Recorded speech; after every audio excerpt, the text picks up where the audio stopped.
ketika talenta diaspora Indonesia unjuk gigi di Eropa dan para pemain abroad mulai berdatangan ke Bali. Artinya, pemusatan latihan timnas Indonesia sudah di depan mata. Dari misil Gars yang bikin lini belakang Eredivisie geger, hingga Tom Hey yang memang nggak sabar menyapa rumput hijau Bali, semua siap menyambut duel panas lawan Jepang dan China bulan depan. Pertarungan dua pemain keturunan Indonesia pecah di Belanda. Misil Gars tampil kokoh bareng FC Twente dan sukses membungkam FC Utrechtnya Milano Jonathan dengan skor 2-0. Dua-duanya starter, dua-duanya dapat rating 7 dari SofaScore. Ini bukan sekadar duel klub, ini duel gengsi pemain diaspora yang makin mencuat namanya. Regenerasi Garuda Muda udah siap banget. Pertama, ada Ronaldo Kuateh. Cepat, lincah, dan sudah punya paspor Indonesia, nggak perlu naturalisasi. Lalu Victor Detan, si gelandang kreatif dari Belanda yang punya visi dan naluri gol mematikan. Dan jangan lupakan Adrian Wibowo, striker Los Angeles FC yang siap jadi monster di kotak penalti. Tinggi, kuat, dan punya insting predator.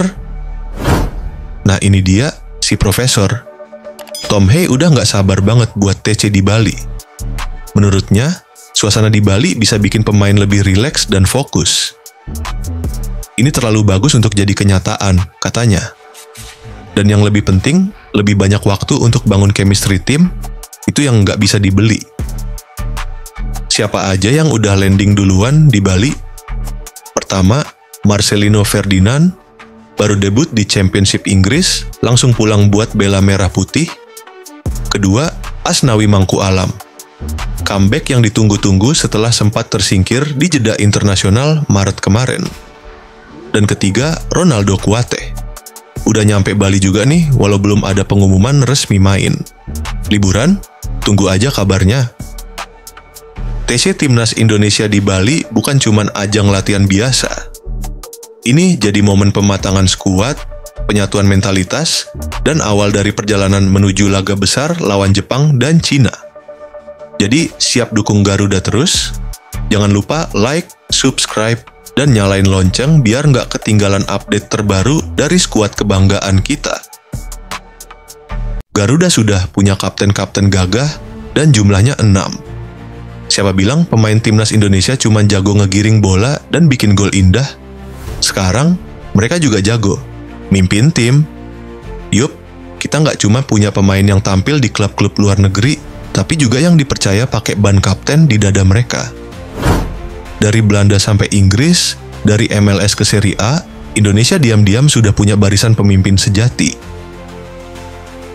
Bayangin aja, ada yang jadi kapten pas lawan Ajax Amsterdam, ada juga yang mimpin timnya lawan Chelsea. Bahkan ada yang jadi jenderal pertahanan sambil nyelamatin klubnya dari degradasi. Totalnya, 6 orang. 6 pemain timnas Indonesia udah ngerasain jadi kapten di klub luar negeri mereka masing-masing. Apa artinya? Gampang. Modal besar. Mental juara itu nggak bisa dibentuk semalam kayak mie instan. Dia tumbuh dari latihan, tekanan, dan yang paling penting, kepercayaan. Dan sekarang, Garuda punya 6 pemain yang udah kenyang dikasih tanggung jawab. Siap menyebar aura kepemimpinan ke seluruh skuad, dari ruang ganti sampai detik-detik krusial di babak kualifikasi. Mari kenalan satu-satu dengan para kapten kita. 1. Kelvin Verdonk, the boss dari Belanda. Asli Aceh, main di NEC Nijmegen, dan pernah jadi kapten saat timnya ngehajar Ajax Amsterdam 3-0 di kandang mereka sendiri. Gila nggak tuh? Ajax kalah telak di rumahnya, dan si Kelvin tampil kayak tembok Berlin di lini belakang. Bukan cuma main bagus, media Belanda sampai kasih dia rating tinggi dan nyebut umpannya rapi jali. Bukan hoki, tapi buah dari konsistensi. Pas 2 senior absen, pelatih nggak mikir 2 kali buat kasih ban kapten ke dia. Respect. 2. Jay Itzes, sang komandan di Serie A. Nama lengkapnya Jay Itzes, tapi biar lebih akrab kita panggil Bang Jay. Bek tengah yang jadi jangkar Venezia FC di tengah badai degradasi. Dan bukan cuma starter, tapi dia juga dikasih ban kapten pas lawan tim gede kayak Fiorentina. Hasilnya, Venezia menang 2-1. Statistiknya, bukan yang bikin wow, tapi cukup buat bikin pertahanan aman. Dan yang penting, tenang di bawah tekanan. Pemimpin sejati tuh begitu. 3. Kevin Dix dari Liga Champions, bro. Main di FC Copenhagen, udah ngerasain jadi kapten waktu lawan Rangers, dan bahkan pernah pakai ban kapten pas lawan Chelsea di kompetisi Eropa. Ini bukan FM atau FIFA, ini nyata. Sayangnya sekarang dia lagi cedera hamstring, tapi musim depan langsung naik level ke Bundesliga bareng Borussia Mönchengladbach. Indonesia punya kapten yang udah ngerasain Liga Champions dan Liga Jerman, gak main-main. 4. Martin Paes, si tenang di gawang MLS. Di balik wajah adem dan tangan dinginnya, Martin ternyata punya aura pemimpin yang kuat.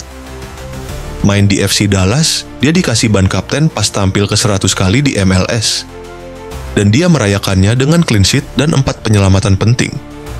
Pertama kali jadi kapten sejak gabung di 2022 dan langsung diakui oleh klubnya sendiri. Kiper yang jadi kapten, itu udah level tinggi, bro. 5. Justin Hubner, anak muda rasa tua. Masih 20 tahun, tapi udah lebih dari 6 kali jadi kapten di Wolves U21. Salah satu momen paling ikonik, waktu dia nyetak gol penyeimbang dan penalti kemenangan di pertandingan dramatis lawan Rochdale. Dia juga pernah mimpin timnya lawan Manchester United dan Tottenham. Vokal, tenang, dan cerdas. Nggak heran jadi calon bek masa depan Garuda. 6. Rizky Ridho, sang pemimpin dari tanah air. Kalau yang lain diaspora, yang ini lokal punya. Rizky Ridho udah jadi kapten sejak umur 18 tahun, dari timnas U19, U23, senior, sampai klub lokal Persebaya dan Persija. Mentalnya udah teruji di berbagai level. Nggak neko-neko, kalem tapi tegas. Di lapangan, dia tahu kapan harus jadi benteng dan kapan jadi kompor penyemangat. Konsisten, andal, dan bikin seimbang skuad yang makin internasional.